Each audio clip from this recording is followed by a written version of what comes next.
Estimados tetrápodos y tetrapoditas, soy Cristian Villanueva, creador de La Biología Te Hará Libre. Vengo con la segunda parte del video de la primera semana. Comenzamos. El agua es la biomolécula inorgánica más importante. Es la molécula inorgánica más abundante en los seres vivos. Mira, para empezar, veamos la molécula. La molécula del agua es binaria, bipolar, asimétrica y angular. Binaria porque está compuesto por dos elementos, oxígeno e hidrógeno. Bipolar porque tiene dos polos, positivo y negativo. Asimétrica porque se reparte de manera desigual los electrones. Y angular porque los átomos de hidrógeno forman un ángulo. Mira, hay quienes visualizan a la molécula del agua como si fuera un tetraedro. En este caso, las nubes electrónicas tanto de los hidrógenos como la del oxígeno formarían las puntas del tetraedro. Mira, vamos a ver si estás entendiendo. Cada átomo tiene una nube electrónica. Esa nube electrónica que está aquí, lo estoy señalando, es el lugar donde hay mayor probabilidad de encontrar un electrón. Ese término ya es completamente químico. Ahora, ¿por qué decimos que era binaria? ¿Te acuerdas? Porque tiene dos elementos, el oxígeno y el hidrógeno.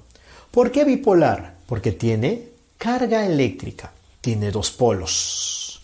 El oxígeno tiene la carga negativa y los hidrógenos la carga positiva. Ahora, ¿por qué asimétrica? Eso es a donde yo quería llegar. Es asimétrica debido a que se reparten de manera desigual los electrones. Si tú eres observador, la nube electrónica del oxígeno es mucho más grande que la del hidrógeno. La pregunta es ¿por qué? Porque el oxígeno atrae con más fuerza a los electrones. La fuerza con la que se atrae a los electrones se le va a llamar electronegatividad, que está representado con la letra griega chi. ¿Ya? Electronegatividad es la fuerza con la que el oxígeno atrae a los electrones. En este caso, la electronegatividad del oxígeno es 3,5. La electronegatividad del hidrógeno, ¿cuánto va a ser? 2,1. ¿Quién tiene más electronegatividad? El oxígeno. Por lo tanto, los electrones se van a mover como de menor electronegatividad a mayor electronegatividad. Como el oxígeno jala los electrones con más fuerza, va a tener carga negativa. Como los hidrógenos no tienen tanta fuerza, están más lejos de los electrones y por eso tienen carga positiva. Entonces, la molécula del agua es bipolar porque tiene dos cargas, negativa y positiva. Porque tiene dos cargas, porque es asimétrica. Se reparten de manera desigual los electrones. El oxígeno los jala con más fuerza. ¿Y por qué angular? Porque date cuenta, los átomos de hidrógeno forman un ángulo y ese ángulo, ¿cuánto mide? 104 grados, 30 minutos. Perfecto, tetrápodos. Espero que no se olviden nada de esto. Ahora, un detalle que no debes olvidar también. El oxígeno y el hidrógeno están unidos por enlaces. Y esta es la pregunta típica donde siempre se equivocan. El enlace que hay entre este oxígeno y este hidrógeno en la misma molécula se va a llamar enlace covalente polar. Repito, el enlace que hay entre el oxígeno y el hidrógeno en esta misma molécula se llama enlace covalente polar. En cambio acá, date cuenta, hay una fuerza que atrae no a este oxígeno y este hidrógeno dentro de la misma molécula, sino un hidrógeno de una molécula con el oxígeno de otra molécula. ¿Te has dado cuenta? A esta fuerza, ¿cómo se le va a llamar? Es el famoso puente de hidrógeno. Ya, genios, espero que no se olviden. Esto que está acá es el famoso puente de hidrógeno. Jóvenes peruanos, futuros del Perú, ¿qué cosa hay que recordar? Los puentes de hidrógeno vienen a ser atracción electrostática. Mira, el polo positivo de acá se une con el polo negativo de aquí. ¿Por qué ocurre esta atracción? Porque hay diferencia de cargas. Tú ya sabes, lo positivo se atrae con lo negativo. Lo positivo se atrae con lo negativo. Extremadamente sencillo, extremadamente fácil. Espero que no lo olviden. Pero ¿qué más hay que ver acá? Miren que está recontra regalado. Una molécula de agua puede formar enlaces con otras moléculas de agua. Eso es correcto. Mientras más enlaces forme, es el estado en el que se encuentra el agua. Dicho de otra manera, el estado físico en el que se encuentra el agua depende del número de enlaces que puede formar cada molécula. Por ejemplo, en estado gaseoso solamente encontraremos un enlace. En estado líquido podemos encontrar dos. Y en estado sólido, una molécula de agua puede formar 4 puentes de hidrógeno. Sencillísimo. Entonces, resumiendo, el estado físico del agua depende del número de puentes de hidrógeno que puede formar cada molécula. Por otro lado, tienes que recordar que los puentes de hidrógeno también son causa de otras características del agua, como las fuerzas de adhesión y las fuerzas de cohesión. Las fuerzas de adhesión son las que mantienen unidas las moléculas de agua a otras moléculas. Como por ejemplo, si tú tienes un vaso con agua, las moléculas de agua se pegan a las paredes del vaso. Eso se va a llamar adhesión. Sin embargo, las fuerzas que mantienen unidas a todas las moléculas de agua se van a llamar cohesión. ¿Viste la idea? Agua con agua, cohesión. Agua con cualquier otra cosa, adhesión. Y todo esto es consecuencia de los puentes de hidrógeno. Finalmente, y si te dicen, ¿y quién produce los puentes de hidrógeno? Recuerda la diferencia de cargas, porque los puentes de hidrógeno son atracción electrostática. Ahora veamos algunas de las propiedades del agua. El peso molecular es 18 daltons, o si quieres, 18 gramos. Porque recuerda, como tiene 2 hidrógenos, son 2 gramos, más los 16 gramos o 16 daltons que pesa el oxígeno.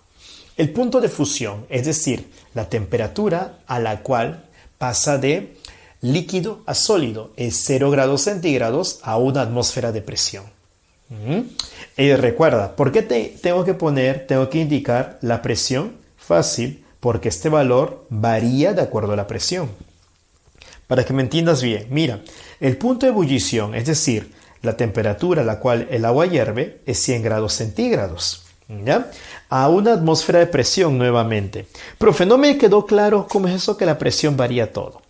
Por ejemplo, acá, al nivel del mar, en la costa, el agua hierve a 100 grados centígrados. Sin embargo, en Huancayo hierve 80 grados centígrados. La pregunta es, ¿por qué? Como Huancayo está a mayor altitud, entonces la presión es menor. Al ser menor la presión, el agua hierve a menor temperatura. Sencillo, espero que no se olviden. ¿Ya, genios? Entonces recuerda, la fusión y la ebullición dependen de la presión atmosférica. Acá hay un montón de cosas muy bonitas que espero poder explicarles en la asesoría. La densidad del agua es 1 gramo por centímetro cúbico. 1 gramo sobre centímetro cúbico a 4 grados centígrados. ¿Por qué hago énfasis en la temperatura en este caso? Porque la densidad varía con la temperatura. ¿Ya? Más adelante te voy a explicar la importancia de eso. El calor específico es 1 caloría por cada gramo. ¿Qué quiere decir?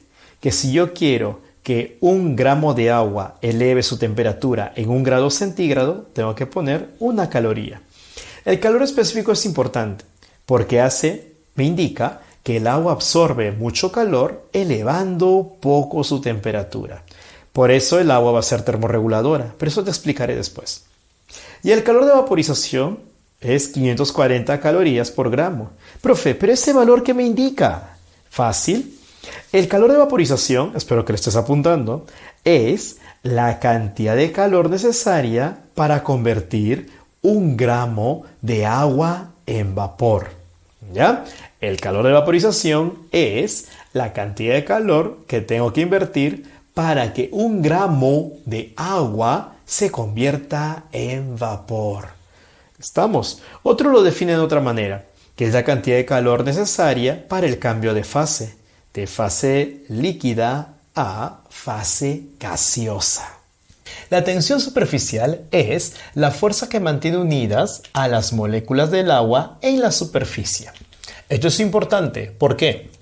Porque permite que haya seres que estén justamente caminando en la superficie del agua, como algunos insectos, algunos huevos y las larvas de los zancudos, de los mosquitos, y también reptiles como el basilisco, que camina justamente sobre el agua porque no rompe la tensión superficial. Otra propiedad muy conocida del agua es la capilaridad. ¿La capilaridad en qué consiste? En que el agua, recuerda, las moléculas del agua ascienden. Vamos a poner, las moléculas del agua ascienden. Ya, genios, las moléculas del agua ascienden. Pero recuerda cómo ascienden a través de tubos muy delgados. A través de tubos muy delgados. Muy bien, precisamente por eso se va a llamar capilaridad. Porque los tubos tienen que ser tan pero tan delgados como si fueran cabellos. Esto es importante para nosotros, pero mucho más importante para las plantas. De esto que está acá, por si no te has dado cuenta, cada bolita azul me representa a una molécula de agua. Mira que está sencillo. Cada bolita azul representa una molécula ¿de qué? De agua. Ahora, las moléculas de agua, te cuenta, están unidas entre sí por los famosos puentes de hidrógeno. Mira, como el tubito es tan delgado, prácticamente las moléculas suben de uno en uno. Si yo jalo una arriba, todas suben, ¿viste? Jalo una arriba, todas suben. Sencillísimo. Ahora, la fuerza por la propiedad por la cual suben se va a llamar capilaridad. Así es sencillo. Profe, ¿y la planta tiene tubitos delgados? Exactamente. Esos tubitos delgados por los cuales asciende el agua se va a llamar xilema. Recuerda que el xilema es parte del tejido conductor de una planta. El xilema es parte del tejido conductor de una planta. Ahí lo tienes, ¿ves? Así es como ascienden las moléculas del agua. En nuestro caso, la capilaridad permite que la sangre suba. Recuerda, cuando la sangre pasa por las arterias, más o menos desde aquí hasta abajo, la sangre va a favor de la gravedad. Pero cuando la sangre va a regresar, tiene que ascender, tiene que ir en contra de la gravedad. En los capilares, justamente nuevamente los capilares, la sangre puede ascender debido a esta propiedad del agua. Ahora veamos algunas funciones del agua. En una célula, prácticamente el 50 al 90% de su contenido está compuesto de agua. Sí, el 50 al 90% del contenido de una célula es agua. Dentro de esta agua nosotros encontramos a la famosa ¿qué? Agua ligada. ¿A qué se le llama agua ligada? El agua que está unida a las moléculas. Sí, como las moléculas orgánicas tienen carga eléctrica, el agua se une a ellas. Eso se va a llamar agua ligada. También encontramos agua libre. Obviamente, el agua pegada a moléculas es agua ligada. Y el agua que no está pegada a moléculas se va a llamar agua libre. A ver, para los que están perdiendo. En una célula, el 50 al 90% del contenido es agua. Y esto que está acá, de esto, el 5% es agua ligada y el 95% es agua libre. Dentro del agua libre hay una categoría muy importante llamada agua metabólica. Para los que se acuerdan, o quizás los que no se acuerdan también, el agua metabólica, recuerda, es el agua que se forma durante la respiración celular. ¿Se acordarán? En la respiración celular, el último aceptor de electrones es el oxígeno, y cuando el oxígeno se une con los electrones, forma agua metabólica. El agua metabólica se forma en la mitocondria. Como lo dije anteriormente, en la mitocondria el oxígeno participa en la respiración celular aeróbica y es el último en recibir los electrones. Cuando recibe los electrones va a formar esta agua. Para algunos seres vivos, el agua metabólica va a ser prácticamente su única fuente de agua, como por ejemplo para la rata canguro. El nombre lo dice. Esta rata, aparte de saltar, vive en el desierto, donde prácticamente no hay agua. Y solamente vive, bueno, casi vive solamente con el agua producida en la respiración celular. el agua metabólica. Las funciones del agua son solvente universal. Recuerda, el agua es considerado el solvente universal, pero en realidad el agua es un solvente polar. Te lo explico de esta manera. El agua disuelve compuestos polares. La pregunta es, profe, ¿y qué es un compuesto polar? Compuesto polar se le llama a todos aquellos compuestos que tienen carga eléctrica. Compuesto polar, compuestos que tienen carga eléctrica. Muy bien, ahora vamos a esto. Por eso, el agua no puede disolver el aceite, porque el aceite no tiene carga eléctrica. Muy bien, además de eso, recuerda, mira, el agua es termorreguladora. ¿Te acuerdas lo que te mencioné hace un momento? El agua tenía alto calor específico y el calor específico le permite al agua absorber el calor sin elevar mucho su temperatura. Por eso es que el agua es termorreguladora. Te lo explico de esta manera. Cuando tú tienes mucho calor, sudas y el agua de tu sudor va a absorber el calor.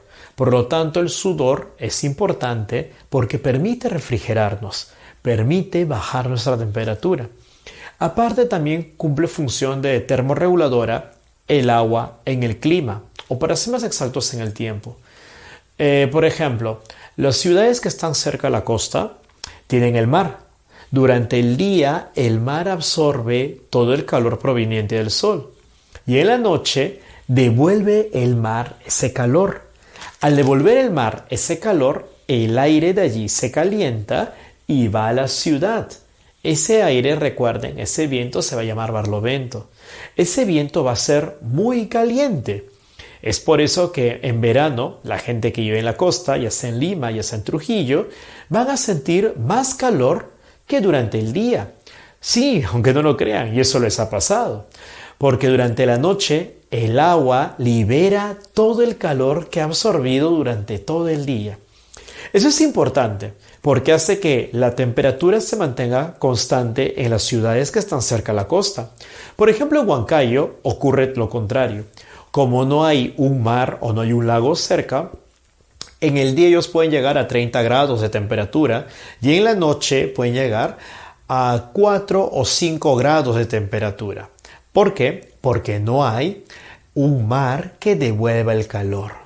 Esa otra función llamada termoaislante es muy importante y muchos también se equivocan. Por ejemplo, el hielo flota, y eso todos ya lo sabemos. ¿Pero por qué flota el hielo? Porque es menos denso que el agua. Recuerda que la densidad del agua era 1. La densidad del hielo es aproximadamente 0,98.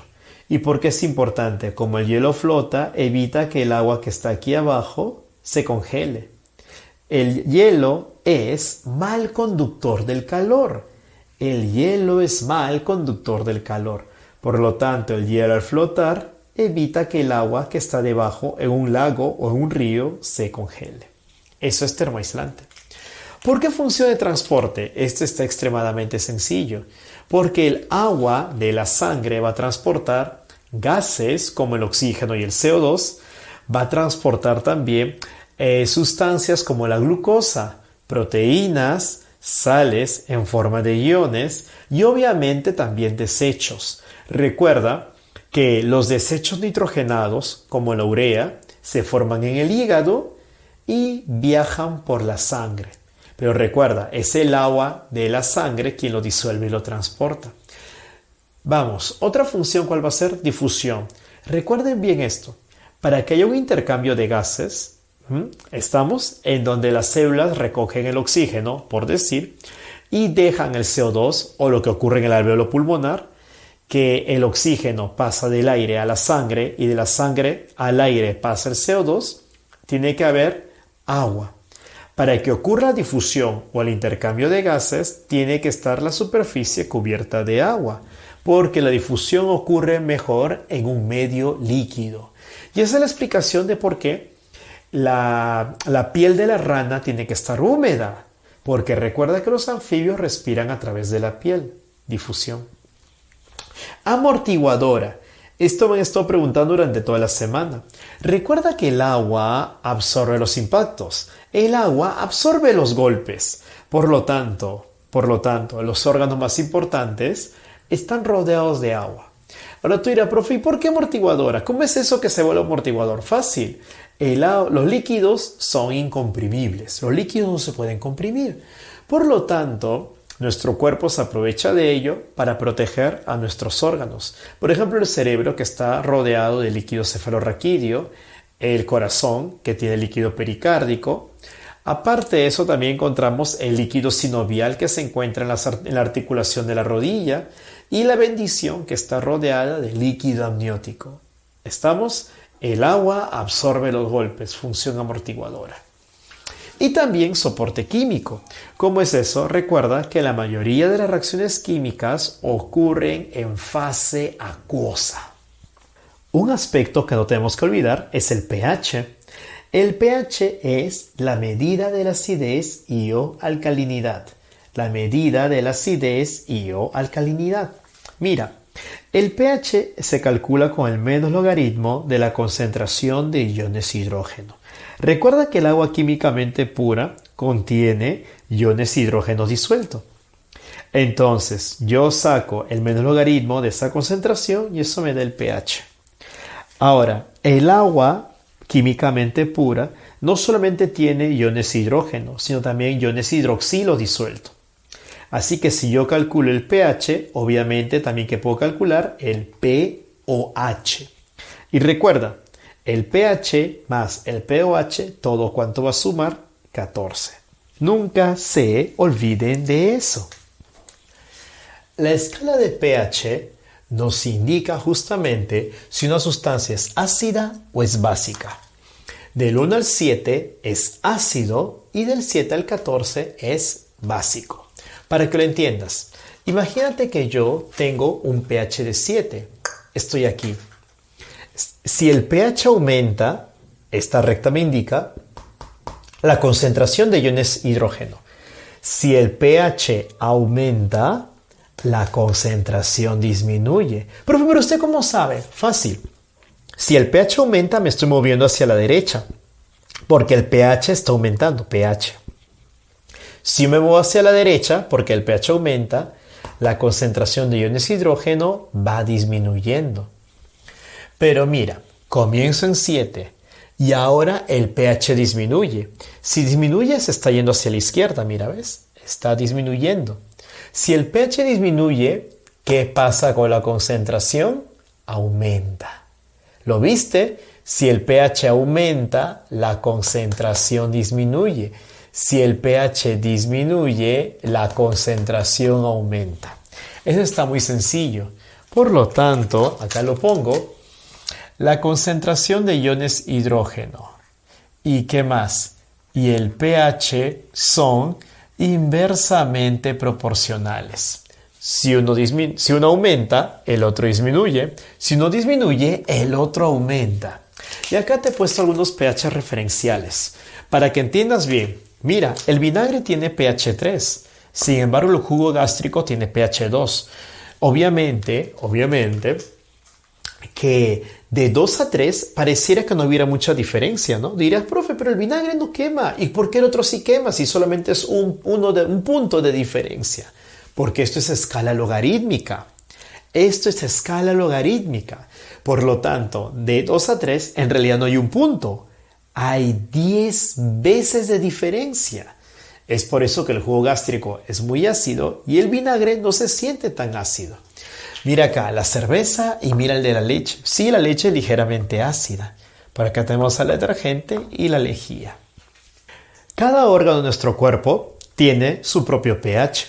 Y ese pH debe mantenerse dentro de ciertos márgenes. No debe ni subir mucho ni bajar mucho.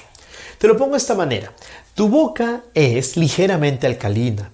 ¿Para qué? Justamente para evitar la caries. Si tu boca se vuelve ácida, ese ácido va a carcomer el esmalte de los dientes. ¿Viste? Tu estómago es ácido, justamente para activar las enzimas que van a degradar las proteínas. Si yo altero el pH del estómago, estas enzimas se inactivan y se interrumpe la digestión de proteínas. Otros lugares, por ejemplo, son tierra liberada. ¿Ah? Sí, tierra liberada. Quiere decir que no pueden haber glóbulos blancos allí. Sería muy peligroso. Un ejemplo de eso, ¿cuál es? La vagina. Sí, la vagina. La vagina no puede tener glóbulos blancos. ¿Por qué? Porque si no, no ocurriría la fecundación. Ah, ya lo viste. Ahora, el punto es esto. Si no hay glóbulos blancos, entonces, ¿cómo se defiende la vagina? Fácil, con el pH. La vagina es ligeramente ácida. Sí, ligeramente ácida. Y esta acidez evita que la vagina se infecte. Pero por ahí nunca falta la tetrapodita que va a decir, profe, pero yo siempre sufro de infección. Fácil. Seguramente sufres constantemente de infección porque el pH de la vagina se ha alterado. ¿Cómo se puede alterar? Por muchas maneras. Una de ellas, por ejemplo, es el uso inadecuado del agua y del jabón. Sí. Hay niñitas que suelen asearse demasiado esa zona y al asearse demasiado eliminan las bacterias que producen esta acidez y permiten que de esa manera proliferen bacterias que sí producen enfermedades. O en todo caso hongos, ¿eh? Porque hay algunos hongos que están por ahí justamente esperando el momento para infectarte, tetrapodita. Ahora, mucha gente habla de estas famosas dietas alcalinas y todo lo demás. Esas son tonterías, genios. Esas dietas no sirven por una sencilla razón. Que tú no puedes alterar brutalmente, no puedes alterar de manera exagerada el pH de tu cuerpo. ¿Por qué? Porque hay sustancias que van a justamente evitar estos cambios bruscos. Ellos se van a llamar búferes o tampones. Por ejemplo, tu sangre no puede alterar mucho el pH. Claro, se altera mucho o pueden ocurrir desde convulsiones hasta desmayos. Sí, por lo tanto el pH tiene que mantenerse dentro de un margen. Estamos genios y eso aplica para todos los órganos. Estas sustancias se van a llamar búferes o tampones. Ya genios, búferes o tampones. Como dice claramente, los búferes o tampones amortiguan los cambios en el pH. ¿Ya genios? Muy bien, un detalle que no debes olvidar. ¿Hay un tipo de buffer? No, hay varios tipos de búferes. Los más conocidos, ¿cuáles son? El buffer fosfato, que es el principal buffer intracelular. También tenemos al buffer bicarbonato, que es el principal buffer extracelular. Y la hemoglobina. Sí, las proteínas también actúan como búferes. La hemoglobina es el principal buffer en la sangre. Vamos, tetrápodos y tetrapoditas. Ahora vamos a hablar del oxígeno. El oxígeno, recuerda, es muy importante. ¿Quién lo produce? ¿Quién lo libera? Las plantas, algas y cianobacterias en la fotosíntesis. ¿Por qué es importante el oxígeno? Hace un momento les mencioné. El oxígeno es utilizado en la respiración celular aeróbica. Recuerda que el oxígeno es el último aceptor de electrones en la respiración celular aeróbica. Y cuando el oxígeno recibe los electrones en la respiración celular aeróbica, formaba agua. ¿Te acordaste? La famosa agua metabólica. Extremadamente sencillo. Entonces está más que claro que los seres aeróbicos, es decir, los que hacen respiración celular aeróbica, necesitan del oxígeno para vivir. ¿Dónde ocurre este proceso? En una organela llamada mitocondria. Sí, ahí encontramos algo llamado cadena transportadora de electrones. Ahí los electrones saltan en este proceso y al final el oxígeno los recoge. Y nuevamente te lo digo, recoge el oxígeno, los electrones para formar agua metabólica. Ahora, el punto es esto. Cuando ocurre esta transferencia de electrones al oxígeno, se forma algo llamado ROS. ¿Qué significa ROS? Especies reactivas del oxígeno. Y esas son sustancias muy peligrosas porque pueden producir alteraciones en la membrana de las células y también alteraciones en el ADN de las células. Si una célula ha sufrido muchas alteraciones por estas ROS, esta célula está condenada a morir. Entonces piensa, si las células comienzan a morir, ¿qué tiene que pasar? Tu cuerpo tiene que regenerarse para formar células que reemplacen a las muertas. Y mientras más rápido regeneran, tú más rápido envejeces. Por eso decimos que las especies reactivas del oxígeno están involucradas, aparte en enfermedades, también en el envejecimiento. Recuerda que las especies reactivas del oxígeno se forman en procesos como la respiración celular aeróbica. Por otro lado, recuerda que los seres que no necesitan de oxígeno se van a llamar anaeróbicos. Las bacterias, por ejemplo, son anaeróbicas. Ahora, en nuestro caso, si en nuestro caso falta oxígeno, no es que vamos a morir de manera inmediata, no. Nuestras células, te cuento, cambian de metabolismo. De lo que hacían respiración celular aeróbica, pasan a hacer fermentación. La gente con un poquito más de ciclo se debe estar acordando. Ah, ¿verdad, profe? La fermentación. Es correcto. Para cerrar la idea y para que quede claro. Nosotros hacemos respiración celular aeróbica. El último aceptor de electrones es el oxígeno. Pero si no hay oxígeno, nuestro metabolismo cambia. Y de hacer respiración celular aeróbica pasamos a hacer fermentación. En nuestro caso hacemos fermentación láctica, al igual que algunas bacterias. Sin embargo, otros seres van a hacer fermentación alcohólica. Recuerda que en la fermentación láctica se produce lactato y la alcohólica etanol. Ahora vamos a por el CO2. El CO2 es liberado en la respiración celular. Entonces recuerda, en la respiración celular captamos el oxígeno. Pero recuerda, liberamos CO2. Y mira el detalle. El CO2 que se libera en la respiración celular luego es capturado en la fotosíntesis. Vamos a cerrar la idea de una vez. ¿Mira? El oxígeno se libera en la fotosíntesis. El oxígeno se libera en la fotosíntesis. Y luego el oxígeno es utilizado en la respiración celular. El CO2 se libera en la respiración celular y es utilizado en la fotosíntesis. ¿Lo viste? Una vez más. El oxígeno se libera en la fotosíntesis y se utiliza en la respiración celular. El CO2 se libera en la respiración celular, pero luego es utilizado en la fotosíntesis. El CO2 es un gas muy importante. Si bien es cierto que no abunda en la atmósfera porque hay menos del 1%, su concentración es más que suficiente para cambiar el clima del planeta.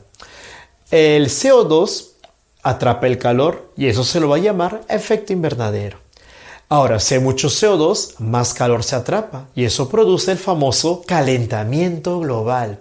Una medida para evitar esto, ¿cuál sería? Sencillo, sembrar plantas. ¿Por qué? Mientras más plantas siembres, más CO2 se captura y de esa manera disminuimos el efecto invernadero. Y finalmente encontramos a las sales. Las sales están formadas por un anión y un catión. Para los que no recuerdan, anión es un átomo con carga negativa y un catión es un átomo con carga positiva. Este anión y este catión están unidos por enlace iónico y regulan el equilibrio osmótico. Dicho en sencillo, equilibrio osmótico es la cantidad de agua que hay en el cuerpo. Y no te olvides de esto. Las sales están en nuestro cuerpo, por todos lados. Te cuento, tus huesos están formados por una sal llamada fosfato de calcio. En el caso de los moluscos, la concha de ellos está formado por carbonato de calcio. ¿Te has dado cuenta? Ahora, ¿eso qué me da a entender? Que van a haber sales en estado sólido y sales disueltas en nuestro cuerpo. Por ejemplo, cuando tú comes sal, el famoso cloruro de sodio, este cloruro de sodio se disuelve y en tu cuerpo está el ion cloruro y el ion sodio. ¿Te diste cuenta la diferencia? Hay sales que están agrupadas y sales que están disueltas en el agua.